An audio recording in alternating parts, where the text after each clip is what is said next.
All right. Hello. Welcome to the Otherppl Show. I'm Brad Listi. I am in Los Angeles, California, and it is great to be with you. I appreciate you listening. Today on the program, my guest is Steve Almond, author of the new novel, All the Secrets of the World. Your job really is to become more interested and more curious about why your characters are behaving in the ways that they're behaving than the ego drama of, is this a good sentence? Did I make the reader happy? Oh, does the reader know how smart I am and how big my vocabulary is and how clever I am? And like, once you're more interested in the story you're telling than whether it's interesting to the reader, whether your attention is really that's when you know that you've got something on your hands. All right, that is Steve Almond, author of the new novel, the debut novel, All the Secrets of the World, available from Zando. Zando is a new press founded by Molly Stern, formerly of Crown. She is a very successful editor who edited Michelle Obama's memoir, Becoming, which you may have heard of. It sold about 14 million copies or something crazy like that. And All the Secrets of the World is, I believe, the lead title from Zando, or one of their earliest titles. It is a book that has been a long time in the making, about 30 years or so. It is Steve Almond's first novel. He is a very prolific author. He's guested on this show many times before, but his previous efforts have been story collections, works of nonfiction, and he took a big swing with this one and has written an excellent and massively entertaining novel. All the Secrets of the World is a literary thriller, you could fairly say. I think if you have to categorize it, you would categorize it as a literary thriller, or at least I would. And this may come as a bit of a surprise to fans of Steve Almond's previous books. But what I found as a fan of his previous books is that it's all ultimately of a piece. And it's very thrilling for me to see him have this success after fighting the good fight for so long, and to see him synthesize so many of his thematic and personal and historical and political and professional concerns into a work of fiction that is so genuinely gripping, so deeply felt, so deeply smart in all the ways that we have become accustomed to with Steve Almond, and so entertaining. A great book to read by the pool or on the beach this summer. It just shows great range, and I think it's going to be a big success. And my conversation with Steve Almond will be coming up in just a bit. Today's episode is made possible by IG, publisher of my new novel, Be Brief and Tell Them Everything. How about that? The book is due out on May 10th in trade paperback and ebook editions. There is also an audiobook edition read by yours truly that will be available from Tantor Media and Highbridge Audio. Be Brief and Tell Them Everything is available for pre-order right now, and on May 10th it will be available widely. It is a work of autofiction that is about, among other things, creation, creative exasperation, grief, loss, fatherhood, marriage, fate, failure, psychedelic reckoning, and more. It's all in there somewhere. It's a book that over time became about its own making. It's a very personal story for me. I hope it's funny in places, darkly funny. And again, it is available from IG.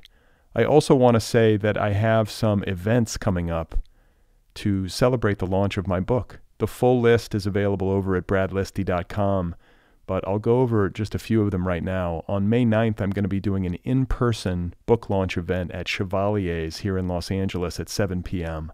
And then on Thursday, May 12th, I will be doing a virtual event for Powerhouse Arena in Brooklyn. I will be in conversation with author Chelsea Hodson at 7 p.m. Eastern. On Monday, May 16th, there's going to be a bit of a party here in Los Angeles at Stories Books in Echo Park. I will be reading with some of my friends in the Los Angeles literary community. I will be joined by, and forgive the pronunciation if I'm screwing it up, Neda Alec. She and I are just getting to know each other. She's got a great story collection coming out in July.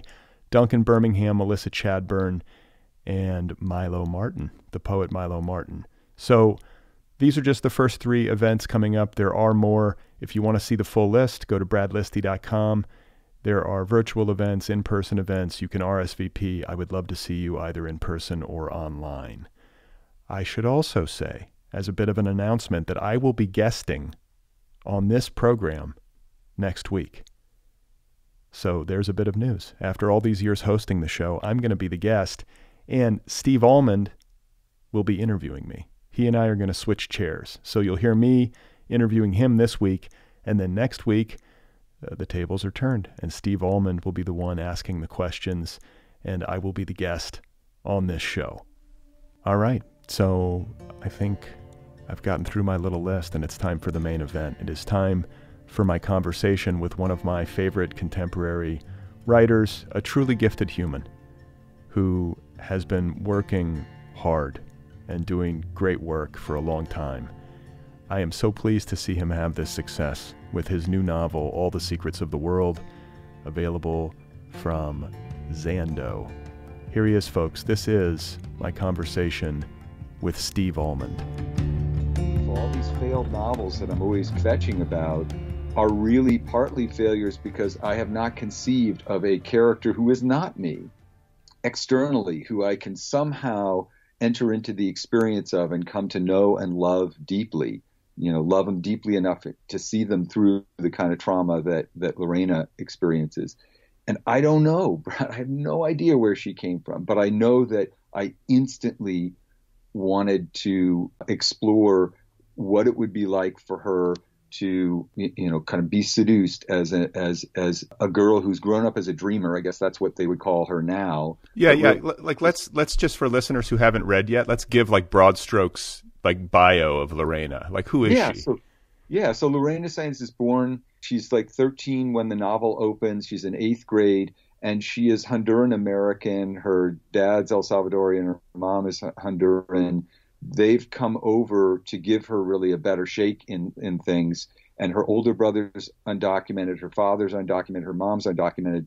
Dad split long ago, so she's living just with her mom and her older brother, who's in and out of the picture, both of whom are undocumented. And they've come over specifically fleeing violence and economic deprivation in Central America and come to the United States partly when her mother is pregnant when she comes. So she's born as a U.S. citizen. And she is really smart, but she's also lived in a family with undocumented people. So she has learned to try to make herself invisible.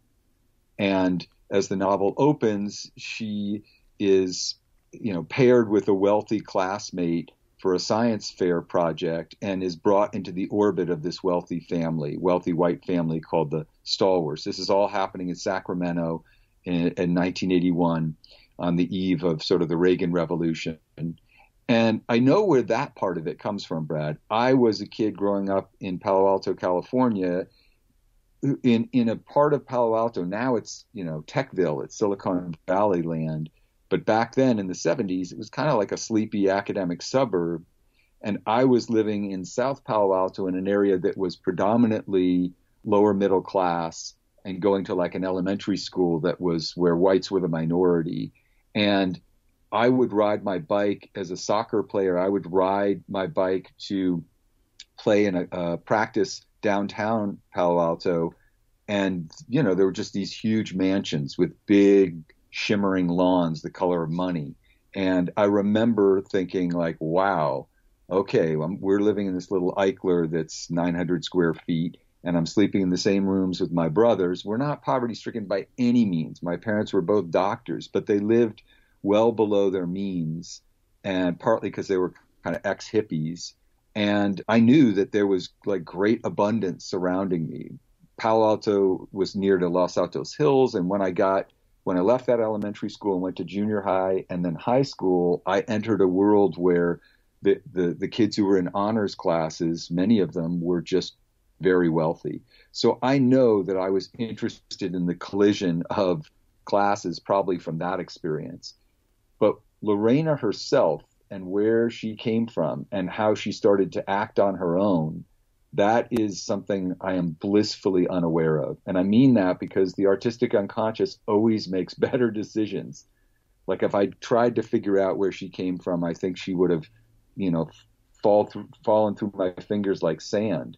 I just knew that I was really interested in the dilemma that she finds herself in, which is that she is desperate to be seen and desperate to become visible to the world, but that that is risky in ways that she doesn't understand yet. And I was interested in Lorena because she goes for it. In a way, maybe she's like, I spent so long writing these characters in these novels who were like these schleps who could never get anything done. And I was sort of had them muttering commentary and passively observing their lives. And what I loved about Lorena is she fucking goes for it, man. She's really courageous, maybe in a way that is foolhardy, but she sees her opportunity to enter the orbit of this wealthy family and look at how they operate. And she is canny about it. She is immediately drawn to the parents in very distinct ways. And she takes actions that are really dangerous, given, sort of her powerlessness or the risk that she's under. She just does things that were astonishing to me and that surprised me. Like, wow, she's really going to go pursue Mr. Stallworth, and she's really going to go try to figure out why it is that scorpions glow under ultraviolet light. Like, she's going to take the initiative, and she is going to present that theory to this, this older guy who she's so drawn to, who sees how smart she is and understands that there's a real scientific mind at work. Stallworth hears the way she speaks and what the words that she uses, correlation, for instance. And as a professor, he understands, oh, this is a smart kid. His own kids, I think he feels, are privileged and don't take advantage of their minds and aren't voracious and curious in the way that Lorena is. And he sees that and goes, my God, this is somebody who's really smart. He sees her.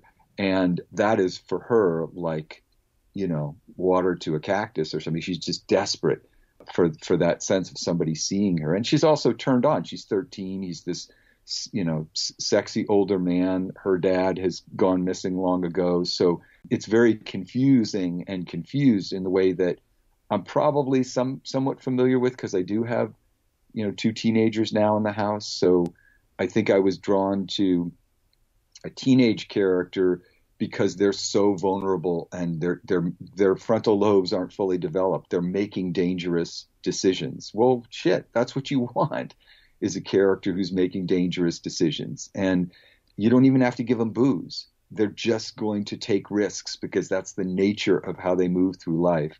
So I think there was something thrilling for that in me as well. She's an extraordinarily sympathetic character, easy to love and to root for and to care about. I can see how you were able to find your way in. And I want to just give listeners a few bullet points, because this novel does a lot of different things. And I tried to write some of them down. I don't know if it's going to cover everything, but it'll give an idea.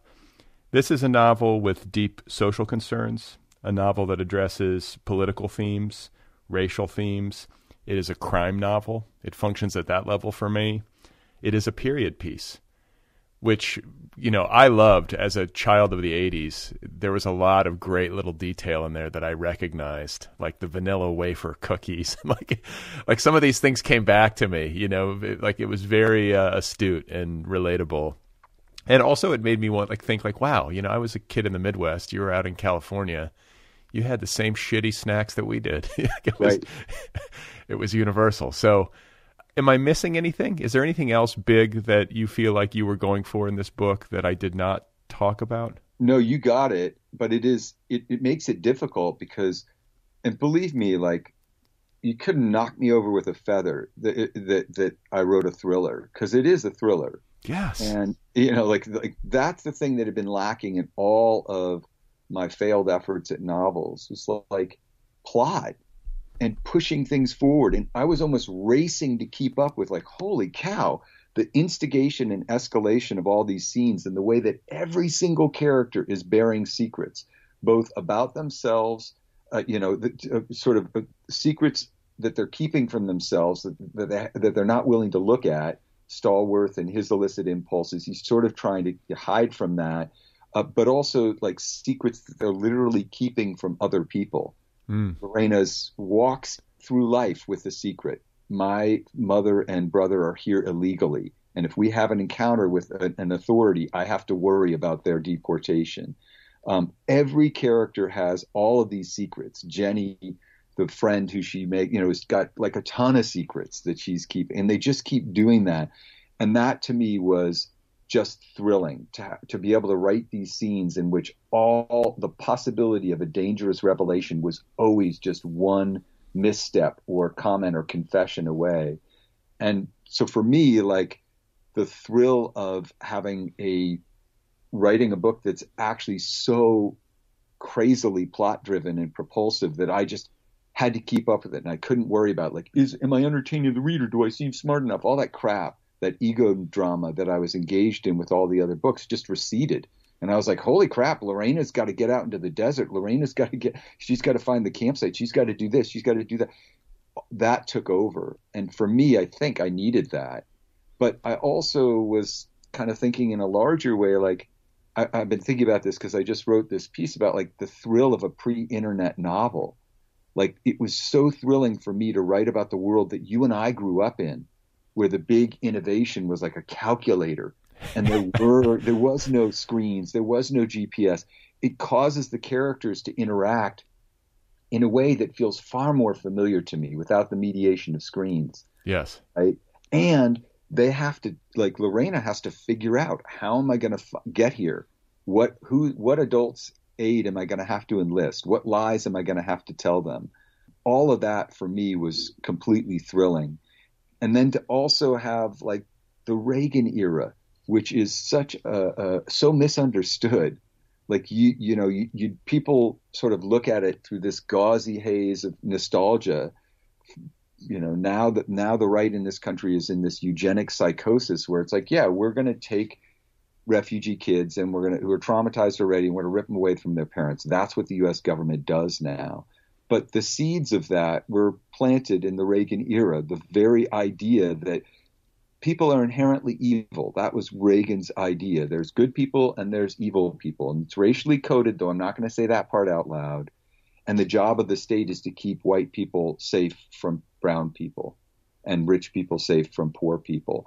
All of that was the underside of Reagan and the Reagan Revolution. And I lived through that, and I've been furious about it and anguished about it and seen it metastasize into this psychosis that we're now in of cruelty and sadism and projection. And I wanted to write about that. I wanted to trace it back. And I didn't want to do it in the didactic Steve Almond, like, rah, rah, rah, hey, listen to my rant. I wanted to show the collision of this unbelievably brilliant, ambitious, badass young woman in running up against circumstances that where she realizes the limits of her power and the kind of danger that she and her people are in. And that felt to me like a way to express all of that moral anguish in a way that wouldn't be didactic. So it is a mashup to me of like Jane Eyre and The Wire. That's the way I thought of it originally. Like, I want to explore these systems of power, but I don't want to do it like a rhetorical puppeteer. I want to do it like Steinbeck did it, or De Passos, or Hugo, or Dickens, the people who are masterful at being able to say, actually, this is all a human drama.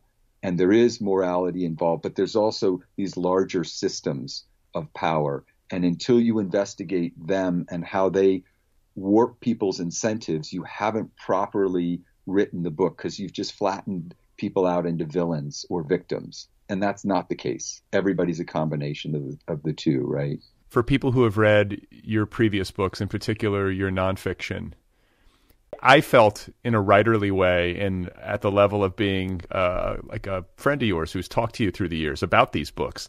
Yeah. There's a logic to the fact that you wrote a book like this. And it didn't occur to me fully until I started reading it and got the drift. I was like, oh, yeah. And it felt personally relatable. Like, after dealing with nonfiction, tough stuff, didactic, trying to unpack ugly stuff in a nonfiction way, it makes total sense to me creatively to want to get into a mode that is more fun. Yeah. To have fun on the page. At the same time, people should know that the characters are round. They're deeply nuanced. It's very psychologically astute, this book. It has the stuff of literary fiction happening. But I was surprised by how beautifully plotted it was. like in the manner of crime fiction. There's a there's a great pop sensibility to this book that impressed me and caught me a little bit off guard. You know, I was like, wow, Steve is like going for it. Like I sort of imagined you sitting at your keyboard being like, okay, you want a fucking novel? Here's a fucking novel. Like, that's it, Brad. I was like, you know what? And I'm so glad you said that thing about like taking a big swing, because like I've walked around with my self-pity and my Jewish bullshit, like I'm a failed novelist for 30 years, boring and wearing out the various people around me. Like, okay, Almond, like get, you know. And I finally like took that self-pitying energy and that kind of and just said, you know what, let me find a drama that is so absorbing to me and so complex, and with there's so many trajectories that I have to focus my attention on the characters, not on my own bullshit need to write a great novel. And I think this is part of, maybe to circle around, this is part of the reason when I fixed on Lorena, it was so liberating for me, because it was not me. It was no version of me. It was somebody who I really had to imagine my way into, the ways in which she is vulnerable in the world, but also the ways in which she's powerful. And I loved, like, the moment when one of the cops who she's talking with looks at her and just goes, she's a junkyard dog. I was like, yeah, I'm writing about a junkyard dog, man. And you're right. There was such a sense of just a release from my own solipsistic bullshit to be able to write about a world that was so absorbing, and to try to, rather than journalism where I was always sort of saying, well, you can only really write from the perspective, you have to keep it relatively simple. I'm always the narrator of these books. In this book, even though it may mean that readers get a little bit discomfited, I go into all these different points of view. And what was happening is that wasn't by design. It was when I started writing, I realized, well, wait a second, Guerrero's got his own story. And he's entering the cop who ends up investigating and who Lorena gets entangled with. Like, what's his shake in things? And then what about Nando, his cousin? What's his investment in the story? And Nancy Reagan and Graciela Science, Lorena's mother, and her brother Tony. As I began to... And the Stallworths, the Stallworths, Rosemary and Marcus Stallworth. As I began to write about them and enter their worlds, I did the thing that you're lucky if you can get there, which is you become deeply curious about their version of the story, right? Everybody's the hero of their own story. And they are always they're always acting in what they take to be their own interests. So somebody like Nancy Reagan is really easy to write off as this kind of astrological ditz. And it's true that she represents a certain kind of fatal naivete, the dream of white supremacy where you can't even see outside your own experience. But also, she loved her husband, and she believed her husband was kind of messianic figure. And when she saw him shot and nearly killed, and the bravery and the courage that he showed to like survive and even keep his sense of humor intact, it was proof to her that he was an exalted person, but also that he was in danger. And what she does in the book and how it affects the fate of the Science family in this tragic way, by her own math, is completely understandable. And her devotion to this magical system of astrology, if she believes it's possible to keep her husband safe, makes perfect sense. And nobody should look down their nose at her or reduce her to, this kind of Gucci-obsessed lightweight. I have to believe, and correct me if I'm wrong, but as I was reading, I was like, this has to be the most fun Steve Almond has ever had writing, like the Nancy Reagan passages. Like, she's a character in this book, and you draw her beautifully. And knowing what I know about your past books and political concerns, and generationally speaking, the times that we've lived through, that had to be pleasurable writing. If you took a Venn diagram of like, let's seat two people next to each other who will truly have a difficult time getting along because the very core identity of who they think they are in the world is diametrically opposed, it would be like seating chart. Steve Almond, let's put him next to Nancy Reagan. That'll be a car crash. But in a certain way, that's what made it delightful. Like, that's the challenge. The social novelist is trying to get at everybody's motives and incentives and trying to understand, not just like, oh, there's this one category of people who are powerless and they are automatically the victims and they're noble and so forth. And then there's this other category that's powerful and they're the villains in the story. It's like, that's not how it works. We're all corrupt to some extent or another. We all have ambitions. We all have narcissism. We all have forbidden urges. Nobody is fucking purely innocent or guilty. And it's just a matter of what story we think we're living and kind of how we're formed.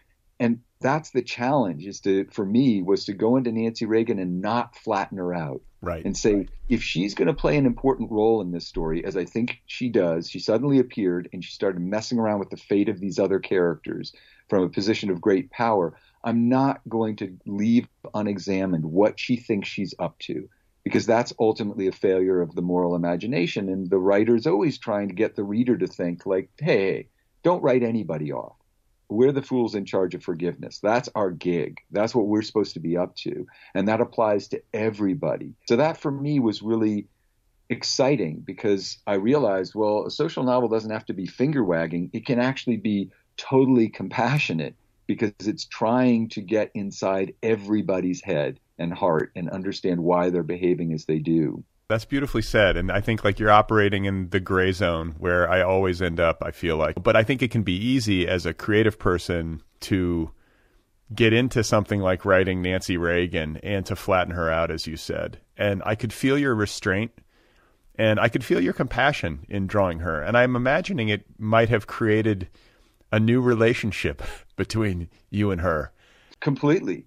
And even Reagan, who in my, in like my mean, bigoted lefty mind was like, Reagan, the original phony baloney. This guy who's, starts out as a lefty and like then becomes a communist hunter, this kind of red baiting Fink, who's, the Law and Order candidate. He's a phony. He's a Hollywood actor who just put all this stuff, all this like bigotry.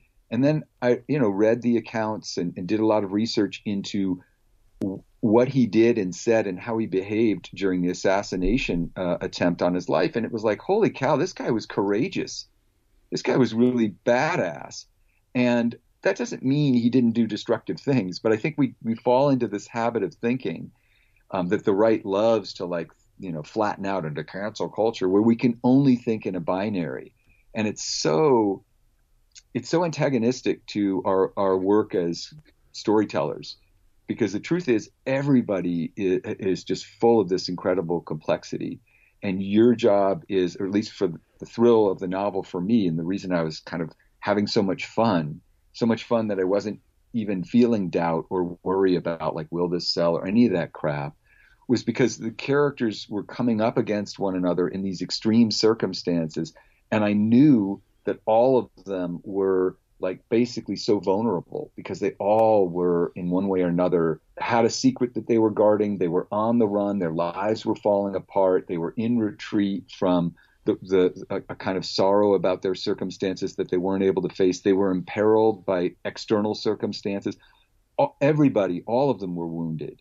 And when they came up against one another, there was always this terrible risk that they were going to hurt one another more.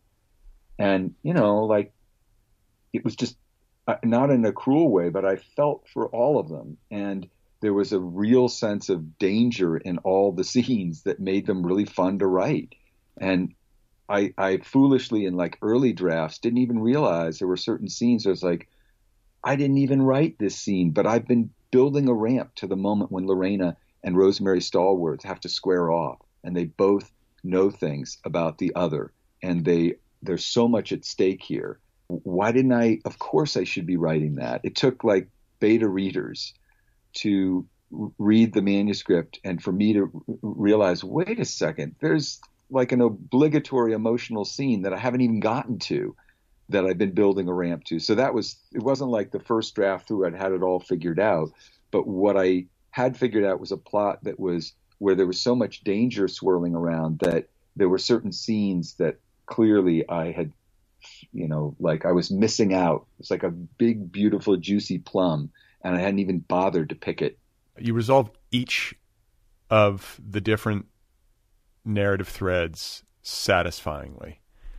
And I'm wondering, with regard to the skill with which you plotted this novel, if you got into different practices than you have with previous books? It seems like this would require an outline, but maybe not. You were just kind of fumbling through and then getting feedback and then, getting back into the writing and finding your way that way? I started writing it in like 2014, and then the 2016 election happened, and I went crazy along with everyone else. And that took me away from this story into nonfiction projects. But when I returned to it, I was like, oh my God, Lorena is even more important. By the time I'd returned to it, we literally had an administration, a regime that was plotting how to criminalize the American dream. It wasn't even hidden anymore. It was overt. And this novel that I'd been writing, which was very much about the American dream and who gets to possess it and who gets the right to even take a crack at it and how they're treated, it felt like, oh my God, this has even greater urgency than I realized. Like things have gotten worse and worse and worse, and I'm trying to trace them back to their origin. So I felt a sense of urgency, but not just that. I was super interested in the story that I'd started to craft. And there's a moment at the end of the third book, because I divided it into books, partly because it really is different kinds of books. I didn't just say these are new chapters. I was like, book one is like a very dark YA book, and book two is a police procedural, and book three is a walkabout in the desert, and an examination of faith and its relationship to science, right? And book 4 and 5 are where all of those, as you say, like the plot has to resolve itself. And I've read so many novels that set something up really complex, and then they can't quite complete. Not every strand gets taken up, and you sort of feel like, wait a second, you set up, like, I want everything to be resolved. I want you to be in control of this narrative enough that everything gets resolved, and every seed that is planted early on comes to fruition. And part of the revision process was me realizing that there were certain things I hadn't brought to fruition, but I also really wanted to say to a certain kind of reader, like, you don't just have to write a book that's one kind of book. It is actually possible to integrate the plot of a thriller with the conscience of a social novel. It's actually possible to do more than one thing at once in a book. And I'm really excited by books that do that. Me too. And I think it's almost advisable you want to combine these different elements. It's like chemistry, it's like an experiment. If something is just one thing, I suppose if it's really executed beautifully, it can work. There are no hard, fast rules. But these odd combinations, most of the really good stories that I respond to, I recognize these disparate parts working in unexpected ways. And I go, oh, that's brilliant. Well, in a sense, I was saying, can I use the framework of the police procedural, the thriller, the incarceration story, the story about criminal justice?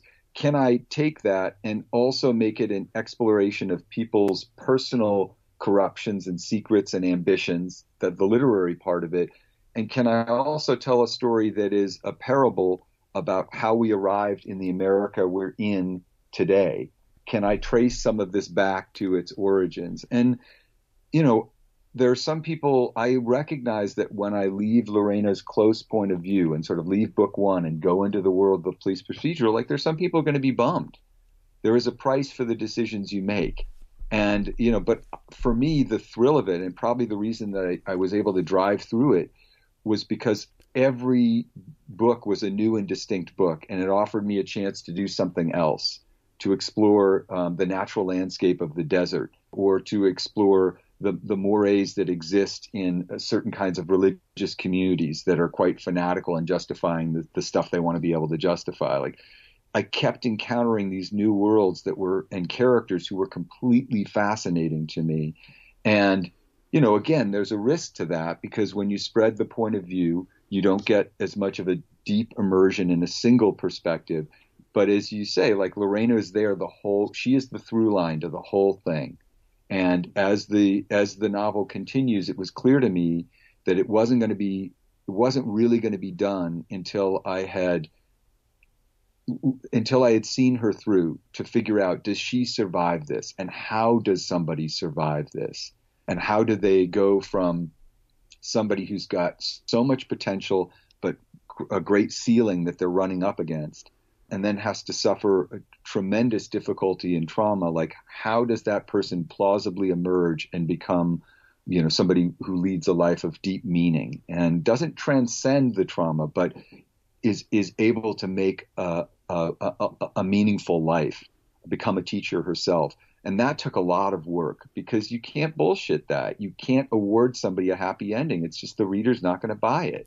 Yeah. And so for me, like the book 5, I worked over and over. I really, really worked. And early drafts were embarrassingly superficial, where I was just like trying to tie up all these loose ends. And I really, Brad, had to spend so much time. Like, I built this omniscient narrator who was sort of making comments on the action. And it was necessary for me to kind of have the scaffolding for the story I wanted to tell and why I wanted to tell it. But by the end of the draft that you have, the galley copy, and even more so in the finished book, almost every instance of that omniscient journalistic commentary has been cut, because it isn't necessary. And not only that, it's condescending to the reader and to the characters. And so it was a big lesson for me that like, if you figure out the story, if you push the characters into enough danger and up against one another, you don't need a Budinsky narrator who's like giving the moral of the story. The characters are living the moral of the story. You do a great job with what I like characterize as like a false summit, or like a false ending, where like as a reader you go, oh no, no, no, and then it gets down another little rabbit hole, and then things happen in surprising ways and resolve in satisfying ways. But you do a very nice job of that, of playing with the reader's expectations. Yeah. And I can imagine that those moments and processes were the result of the revision. They came out of that. Most of them did, and it's thrilling to discover that. I mean, for writers, I was always saying, if something's implausible, that's a problem. But actually, with this book, I was able to realize if something appears implausible, you have to see that as potential. And the truth is, like, when I got to the end of book 3, Lorena winds up in a place that there is no possible world in which she can actually be there. It's completely shocking. Like, wait, what? She's where? And for me, that drove me through the rest of the book, because I was like, she has to be such a junkyard dog, that she has to be so resourceful and so smart and so canny and so bold and courageous that she gets to this place. And I sort of make the promise to the reader at the end of book 3, the reader's going, wait, what? How did that happen? And then for me as the author, the challenge is, how do I make that happen? How do I arrive at that intersection of astonishment and inevitability that's so pleasurable to the reader, where you go, wait, what? And oh, of course. Right. And so that for me was the big challenge.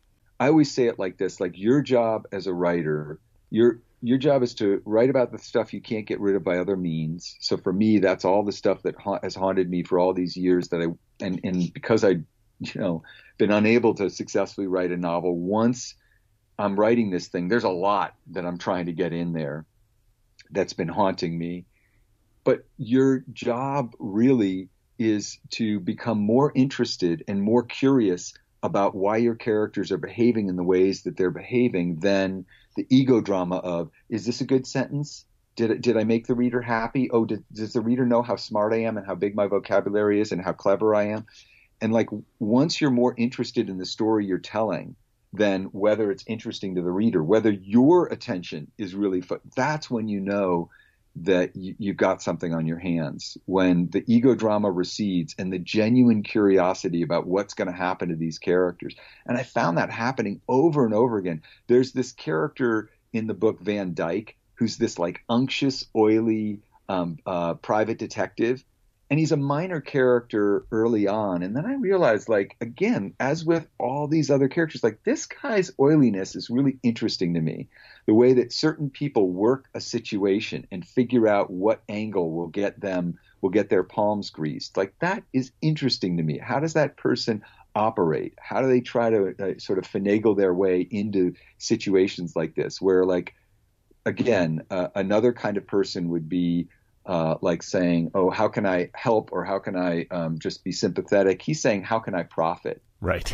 Right. Right. And I just became interested in him and how he operates increasingly as I was spending time with him.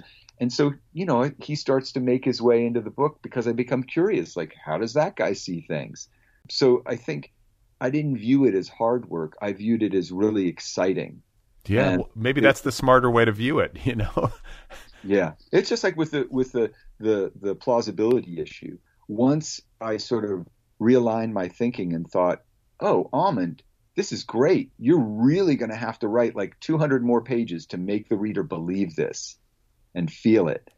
It was like I'd given myself a little gift, even though probably 10 years ago or 15 years ago, I would have been like, oh, that's bullshit. I can't make that work. Right. Right. I want to talk to you about writing cross-culturally and across genders, because this book does that for sure. I mean, this is really a book about the immigration experience. It's about the lives and backstories and motivations and deep dreams of characters who fall outside your racial and cultural background, and talk about something that can be easy to screw up. Talk about something that can be, that calls some fear up within me when I imagine myself doing it creatively. Like, okay, I know that you can kind of do anything as an artist, or almost anything, but you better get it right. Yep. So talk a little bit about those decisions and the courage that it takes to kind of go there. So I could have continued to write the sort of novels that I had been writing, which were based on some version of me, either more of a loser version or more of a famous, neat, narcissistic version or whatever. And that would have been okay. That would have been fine. But in a way, like, your question about Lorena remains this delightful mystery. Why did she appear to me? And why did I immediately become so curious about what it felt like for her to suddenly become visible and enter that home of great wealth and receive the attentions of these incredibly seductive, powerful figures? I can't say why she came to me.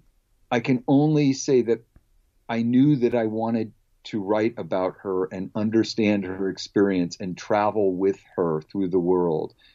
And I think once we as storytellers start saying, you can't do that, you can't imagine that, it's too dangerous, the risks are too great, it's unfriendly to our art.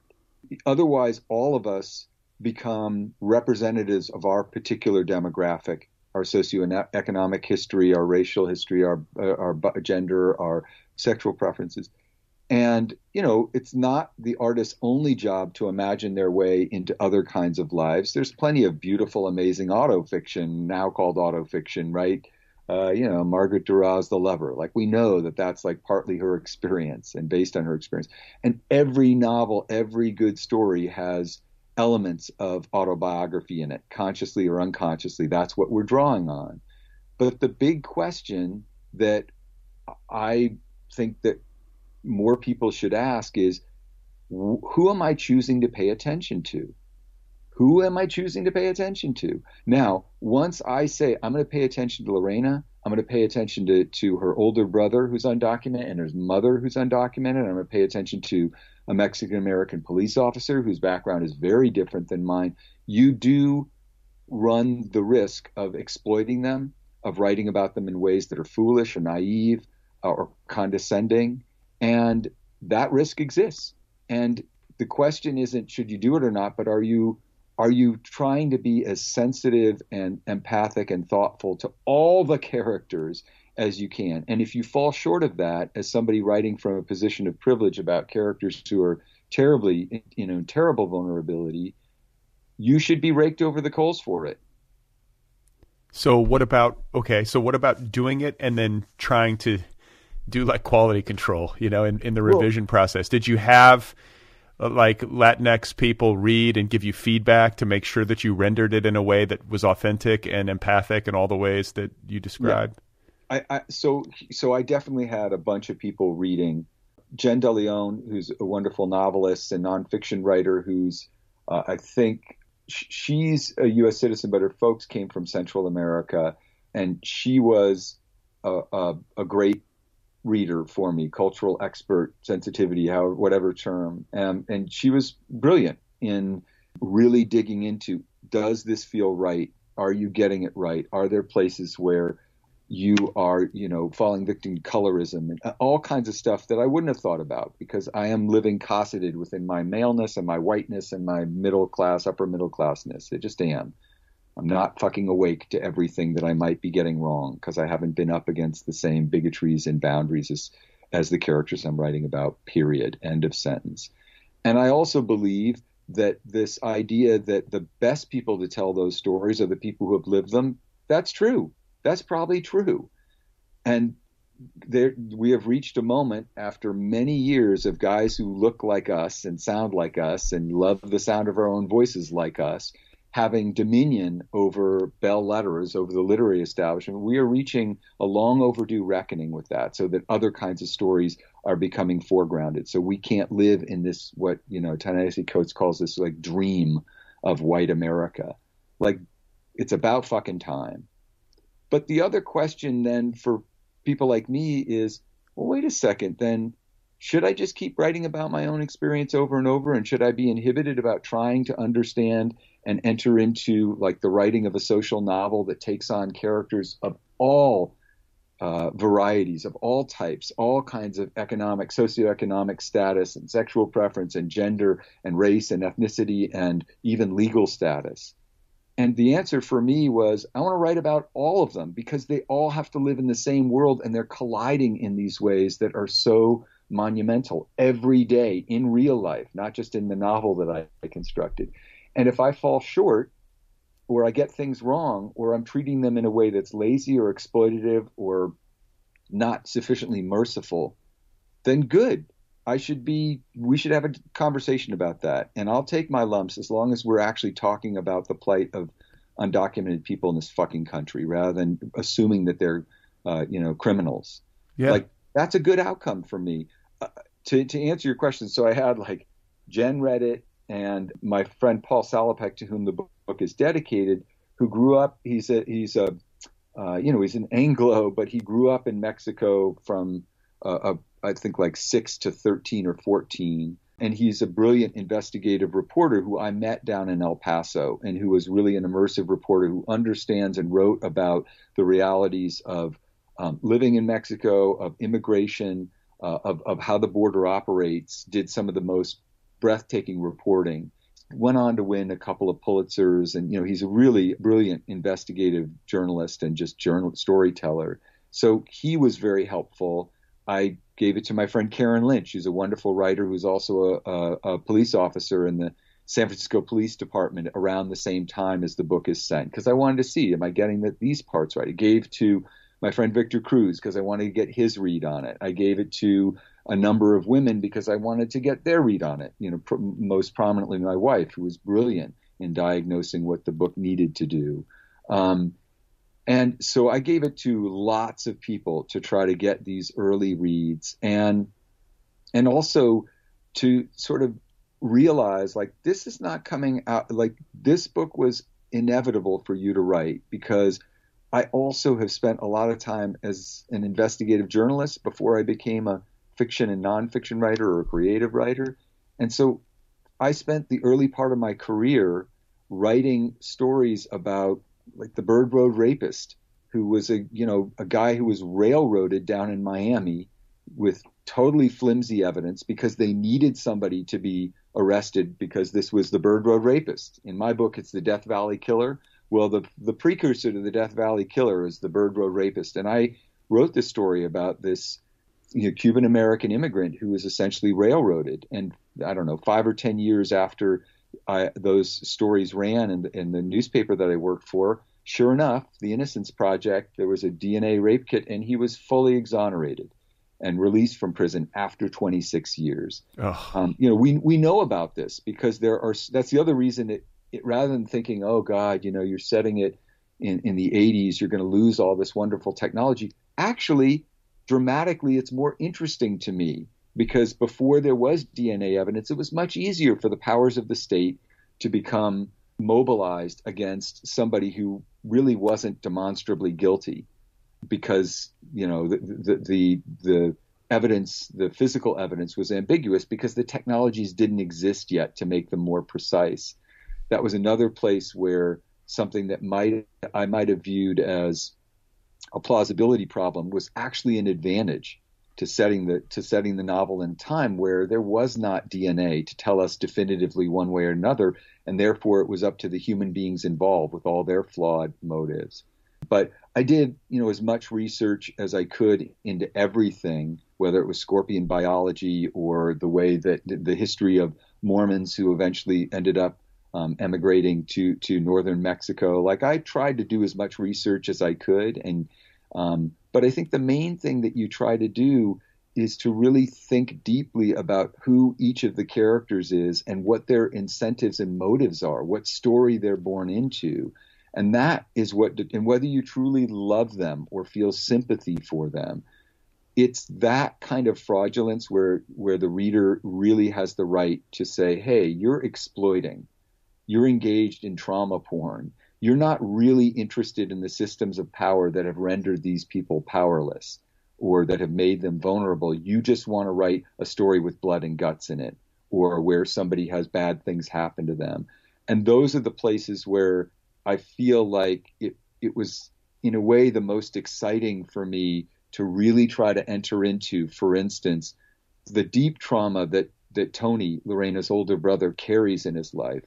And to do that, really, Brad, I have to travel with him back to his early childhood, where he is brought by his father at age 4 on a journey that is completely traumatizing, brought north from the only life he knows, through the desert with all kinds of dangers and confusions, to the United States, alone with his dad, taken away from his mother. And like, nobody can really understand why Tony can't use his great intelligence and why he's so self-destructive until they travel back to that story. And that's my job, is to try to get into the heart of this person. Whether I'm successful or not, the reader gets to judge, but it's my job to try to love all the characters. And that's the real question, is, did you love the characters? Not, did you get, the names of the cities right or wrong?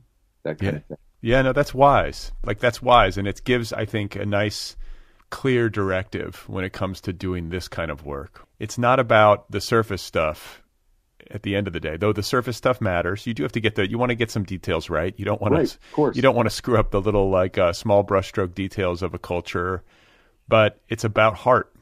It's right. About love and empathy for the character and getting into their humanity. And if you can get it, it makes sense to me that it would work when you get there, because then you're in territory that's familiar to all of us, and that is an equalizer. Ultimately, the reason that a book becomes exploitative and can fairly be criticized for that, as this one might be, who knows? But the reason that happens is because you haven't really sufficiently imagined your way into the experience of the characters that you're writing about. And they become sort of your playthings, or something that you're kind of exploring, like slumming, or like the experience I had as a journalist, where you would sort of go into a setting where people were suffering, and kind of parachute in and capture a few gory photos or images, and then you would bring it back to the newsroom and type it up real quick. I did that for years as a journalist, and every time I did, I knew there was something corrupt in the arrangement. I was like, I don't really care about these people. They're like part of my job. I'm exploiting them in order to tell a story that's going to generate so many readers or clicks or whatever it is. Sure. For me, this novel was a chance to do just the opposite, to really think deeply and feel deeply and imagine my way into the experiences of these characters. So I sort of started with their circumstances, and this is why the novel in the last couple of books goes so deeply into Tony and Graciela, because they're the ones with so much at stake. It's not that the other characters aren't interesting. They're interesting, but they don't have as much skin in the game. And so for me, it felt completely necessary for me. And it was a surprise in a way, but like the kind of surprise that made it really exciting to write. Like, I don't know what's going to happen next. When I realized I need to understand Tony, it's not enough for him to be the bullying older brother or the wrongly accused. I need to understand how this guy operates. And I was just chasing it, where for so many, maybe some other people who have had this experience, that maybe you as a novelist, for so long, Brad, I felt like I was just pushing my characters around, hoping they bumped into the big ticket items, right? And this was the opposite experience, where I was chasing it, and I was saying, "Hold on, Tony, hold on. We need to spend a little more time.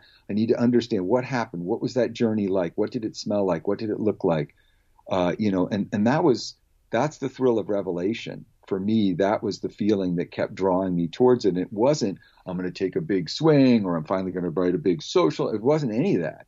It was like, let me just understand this guy and what happened to him all those years ago that has made it so hard for him to be happy in the world. And that has, led him, along with lots of stuff stacked against him, into this impossible situation. Do you have an origin point, like a singular point of origin for the book? Was it a title, an image, a character, or was it Lorena's face, or a thing she said or did? I think there are two things I would say. One, that it has always stayed with me, this episode from when I was 13 years old, where a friend's father disappeared. And I remember showing up at this friend's house a week or two later, and his beautiful mother, who had had this beautiful, beautifully styled hair. And I remember seeing her in the kitchen, and her hair had turned snow white, looked like ashes. That happened to my grandmother after my aunt died. Same thing. Right. And probably like she just stopped using Clairol or something. But for me, it stayed with me that her body expressed this like sudden aging or transformation. And I remember that house, and I remember that those kids, I won't say their names because I guess it's not my right, because it is a real story.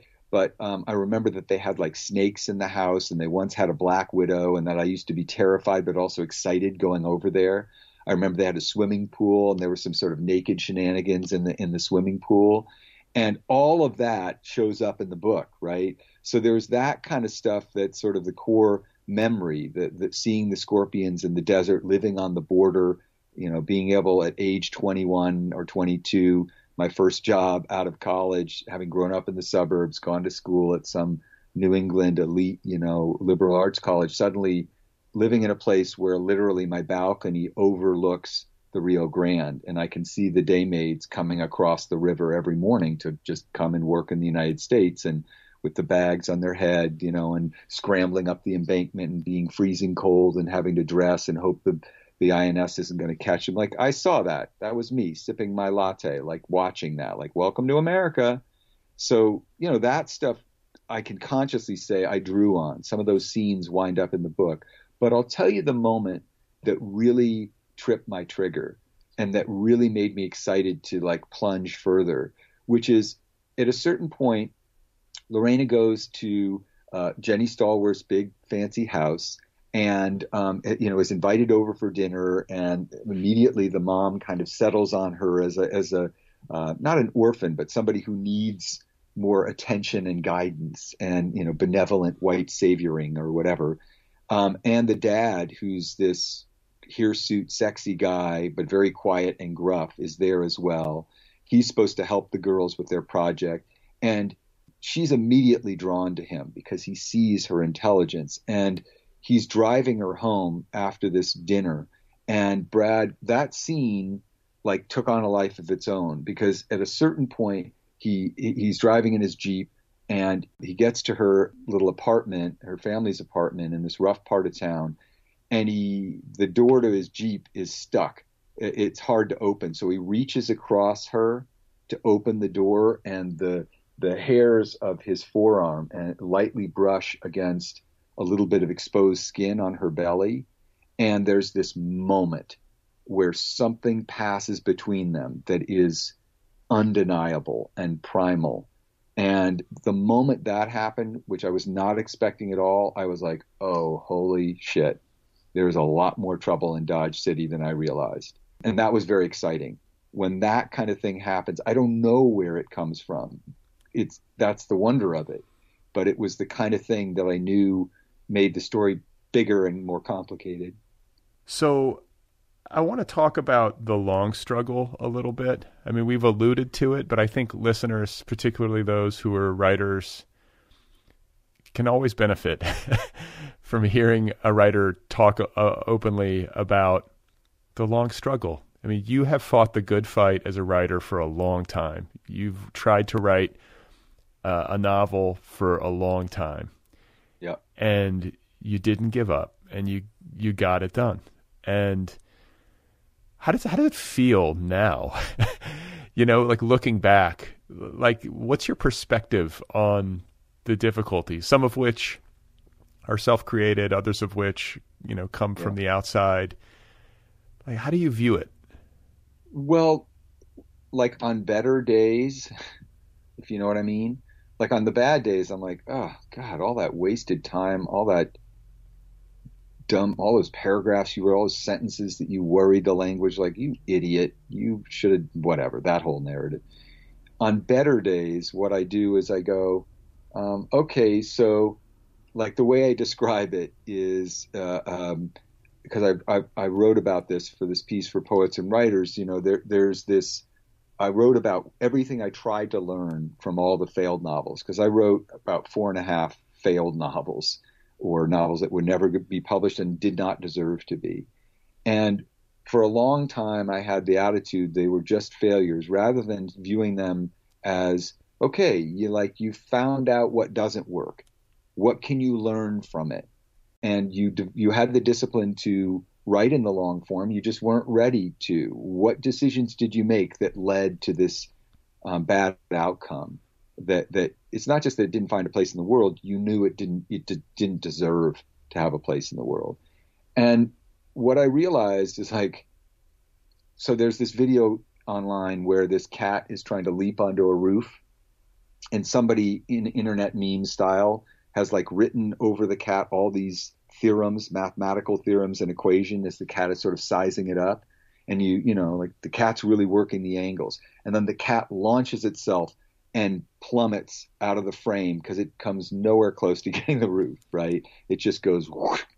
And what I felt like that all the time as a writer. I feel like that all the time. I'm like, I'm trying to do the math, and you know, and I'm just leaping and failing, falling way short of what I want.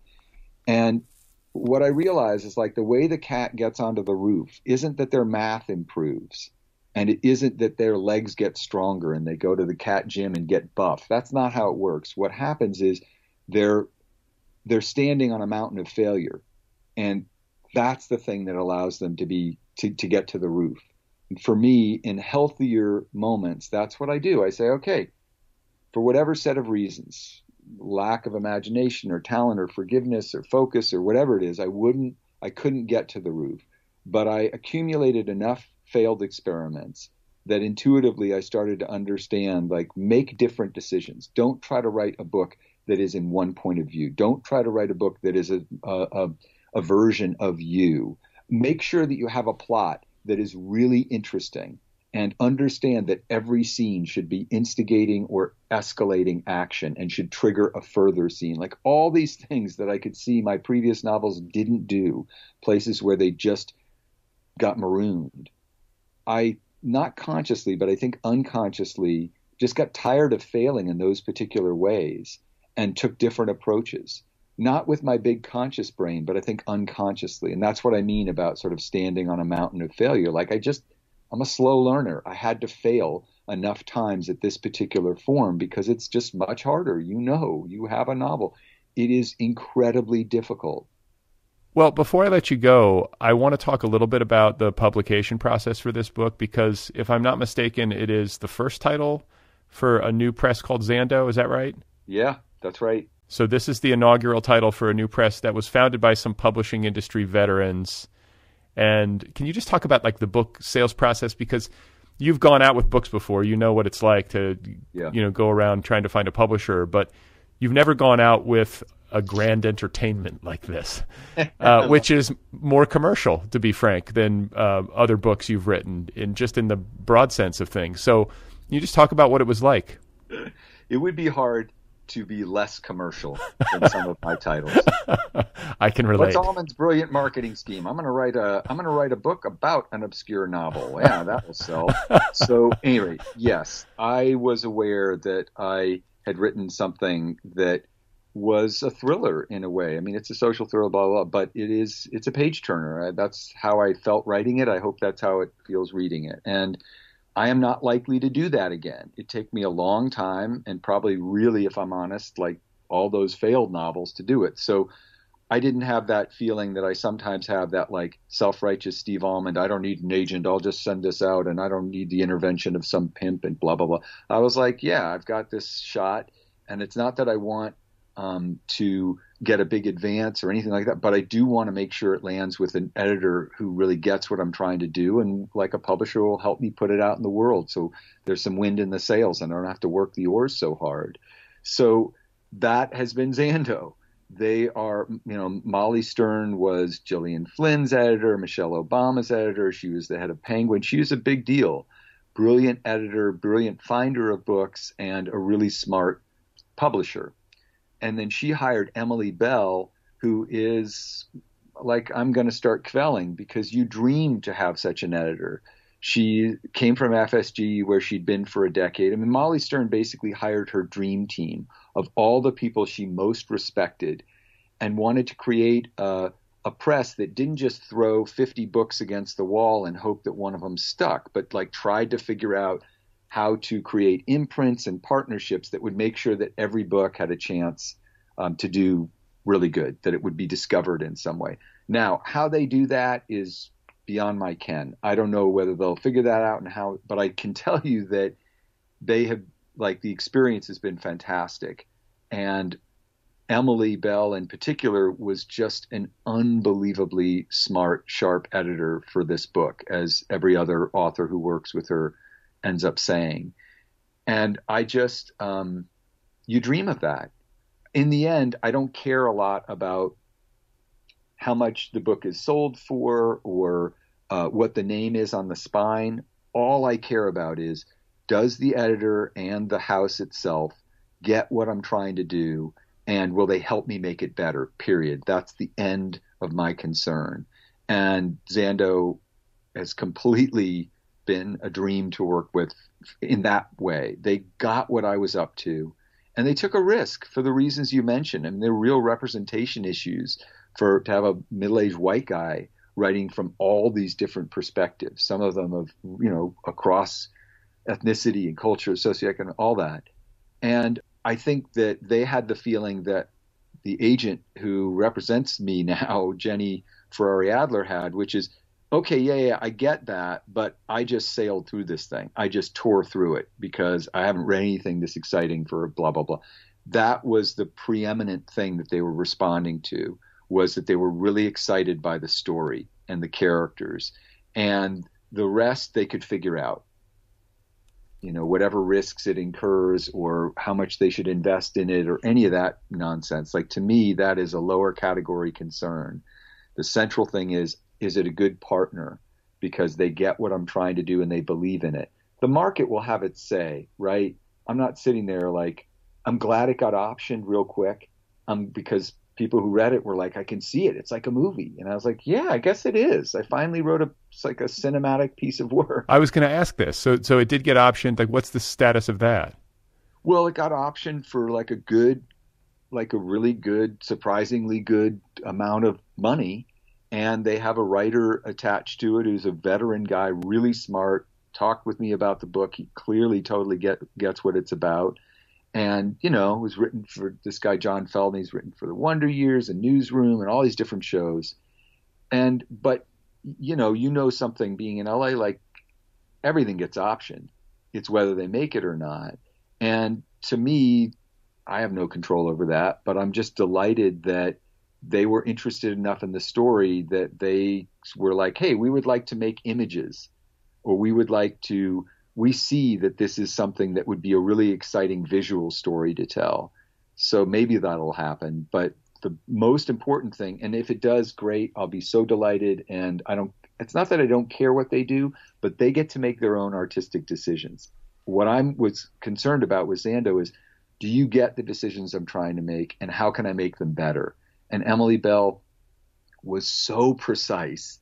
She was like, I think this is mostly done, but we're going to have to turn some dials. I remember her saying that to me. And I was like, okay, that sounds good. But man, did she know exactly what to dial up and what to dial back. And she never said, you must do this. She was like, look, here's my feeling about it. It's your book.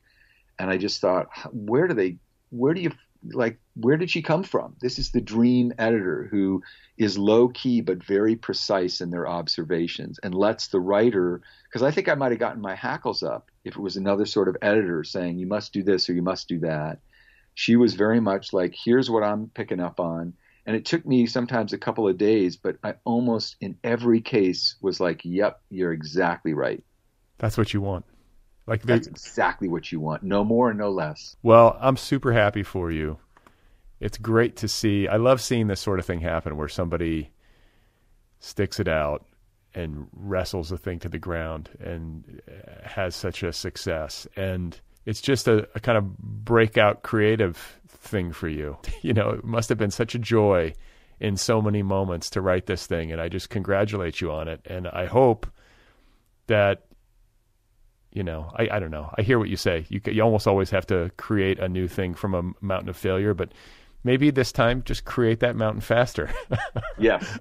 I hope to do that. I could barely do it any slower. I'll be dead if I take another 30 years. But I will say that I've been waiting in my own fanboy way of I hope, Brad, I wrote it for you. You believed in my work for a long time and understood it more deeply than most people bother to, or that it merits. And so for people who actually know who I am and know my body of work, I was kind of on pins and needles. I hope Brad really likes it, because I kind of partly wrote it for him, because you really have given me a lot of support and understood my work. And I did feel such a sense of joy. And that's the main thing, that the creation of a book, the author has all these feelings and excitement about it and curiosity. And I really do think that's a lot of what is transmitted to the reader. And the central thing that I want is, yes, it's serious and social and blah, blah, blah. All my ranty side is there. But the central thing I felt in making it was what I wanted, what I hope you felt, which is just the excitement and the thrill of chasing this crazy tale and not exactly knowing where it's going to go next, but feeling trust that it is going to come together in the end, even if it takes 5 fucking failed novels and 30 years and, 16 drafts. And that, I'm just so happy that you liked it. Thank you. Yeah, no. And I also, the last thing I'll say is that you talk about that excitement and it chasing this wild tale. There's a boyish energy in this. There's Steve Almond, the boy who loves a great story, who early in his life gets the bug, whatever, the bug that we all get if we wind up trying to do this. Right. He's in this book to a degree that he is not in other books, not only as a creative matter, but just as a practical matter, Oh, got it. That boy had been strangled by my fucking ego. He finally resuscitated him, and he's like, I'm back, baby. Well, on that note, congratulations to you. It's great to talk with you, and I wish you, great success with this book and also with whatever comes next. All right, man. It's great to see you. I love you. All right, there we have it, guys. That is Steve Almond. And his new novel, his debut novel, is called All the Secrets of the World. It is available now from Zando. For more information, you can check out Steve on the internet. His official website is stevealmondjoy.org. You can also follow him on Twitter @SteveAlmondJoy. One more time, the book is called All the Secrets of the World. It is available now wherever books are sold. Go get your hands on this novel. It is a wonderful book. It is a gripping read. It's perfect for this time of year, I feel like. I feel like I need to be lying by a pool, rereading this book. So check it out, All the Secrets of the World by Steve Almond. The Other People podcast is offered freely. Did you know that? The entire archive of this show, almost 800 episodes and counting, all of it is made available to listeners free of charge. This is a listener-supported show. I am asking for your support. If you are a regular listener, if you get something from the program, I have set it up so that it's very easy to support this show. You can do so for as little as $1 per month over at patreon.com/otherpplpod. That's Patreon, patreon.com/otherpplpod. You just throw $1 in the hat every month. It's that simple. You can throw $3 a month, $5 a month. It moves up the scale, whatever you desire. And as you move up the scale, you can get stuff: a t-shirt, a tote bag, a book club subscription, a coffee mug. I will wish you a happy birthday, all that stuff over at patreon.com/otherpplpod. Again, I have a new novel coming out on May 10th. It is called Be Brief and Tell Them Everything. You can get it in trade paperback, ebook, or audiobook format, whatever you like. And I have a full slate of events over at bradlisti.com. Check it out. I would love to see you, either in person here in LA or virtually, depending on where you are. So please go to bradlisti.com, click on the links, RSVP, and join me. The Other People podcast has its own official app. I'm not sure if you're aware of that, the Other People app. It's a great way to listen, and it is free. Go get the Other People app, search for it by name, Otherppl, wherever you get your apps. Last but not least, the Other People podcast has its own official YouTube channel. The entire archive of this show is available on YouTube. So check that out. Go to YouTube. If you're a YouTube person, search for the show by name, Otherppl, and subscribe. It's free. Push the subscribe button. That helps the show. It helps the show find new listeners. Another great way to help the show, rate it and review it wherever you listen, be it Apple Podcasts, Stitcher, whatever. Give the show a good rating, write a nice review.